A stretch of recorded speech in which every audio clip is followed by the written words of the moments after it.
I was in Andrews, I got our first car. It was not it was our second car in America. Anyway, it was a Dodge Grand Caravan. You probably have heard the story on the internet. That junk, I got it in the auction. And my friend that went with me to the auction said, "Don't buy it." I said, "Hey, it's cheap. I don't have 15,000. This is only 2,500. I can buy it." And it has TV. In 1998, to have a TV in the car was something. Right now it's nothing, but in that time, back then, it has TV. He said, "It's a junk. Why don't you think it's so cheap? Don't buy the car." I said, "I want it. I like it." I got the car. The car broke within weeks. The transmission broke. It got stuck in second gear. It would not change. It was it would not change to the third, and fourth and fifth. It would not switch. And I was driving on the interstate, and I was like, driving slow, and all the cars passing by, and some of them blowing the horn and showing me signs, bad signs, with the fingers and screaming to move off the road. And it was just terrible.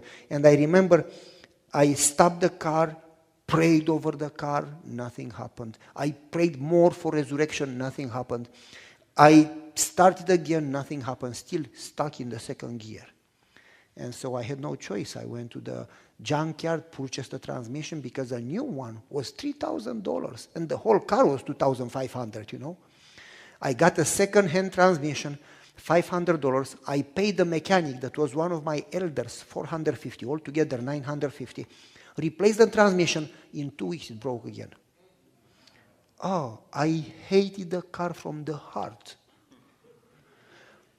I went back to the junkyard, purchased another transmission, spent another $500, another $450, paid the elder to install it, another $950 altogether. And then I said, "I'm not going to drive it. I'm going to sell it. Let somebody else have it." I put it for sale. Nobody called. I put it to $4,000 to recover my money that I spent on transmissions. Nobody called. I dropped the price and dropped the price. Put it on Craigslist, put it on Amazon, put it in front of the mall, in front of Walmart, big paper in the window, luxury van with TV inside. Nobody cared. Nobody called. Eventually, we talk about surrender. I go to church and I tell my church, if there is something in your life that you cannot surrender, you have doubts, it's hard to give it up, that's your God. Whatever you don't give up, that's what you worship. You may think you worship God, you actually worship the beast. And so after I told the church, I get in the van, "Lord, please help me sell this junk. Please help me sell the van. Please help me sell the van." And God said to me, "Do you love me?" I said, "Yes, Jesus." "Are you ready to give me the van?" I said, "You can have it. It's not Mercedes, it's a junk. You can have it." And God said, "Do you surrender everything?" I said, "Yes, give me the van." And I said, "How much do you pay for it?" Because I need money to buy another car. The story is long. I'm not going to go through the story. Basically, God didn't talk to me anymore. God stopped talking. And I felt terrible because I said, "I love you with my whole heart. But I am unable to surrender my car. Unable to surrender, even if God would ask for my bank account, it was almost empty. Still unable to surrender it. If God would ask for my house, I lived in a small apartment. It was everything in one room, the kitchen, the bathroom, everything, crazy. Yet unable to surrender it. We just have hard time to surrender. Moreover, when it's about control in our life, we do things the way we do things. We don't give up. We like to control. So God said to me, "You say you love me, but you cannot surrender a van. How do you think you are going to surrender everything else?" So I said, "Lord, I give you the van. You can have it." And in that moment, a lady called, and one of my members, she said, "Pastor, I want to buy the van."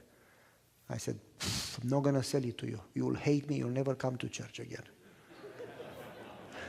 And she says, "My brother fixed it for you. I know it's a junk.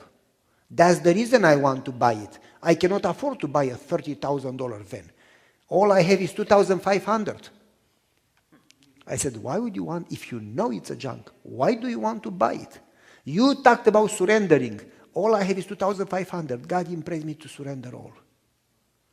And I want to drive people to our church every Sabbath. I want to use the van to drive people to church. So I'm going to surrender all I have left over. Her husband left her. She was poor. She said, all I have is 2,500. I'm going to surrender it. So I said, hey, take it. 10, 15 years later, I was in Kentucky, moved from Wisconsin. I met her. I said, how are you doing? Good, you're good. And she said, I'm still driving the van. I hated the van. I mean, why did it break twice in a few weeks? And she's driving for 10, 15 years. And I said, why does it keep running? And she said, because I surrender it every morning. Whatever you keep, you lose. It's cursed. Whatever you give to God is blessed,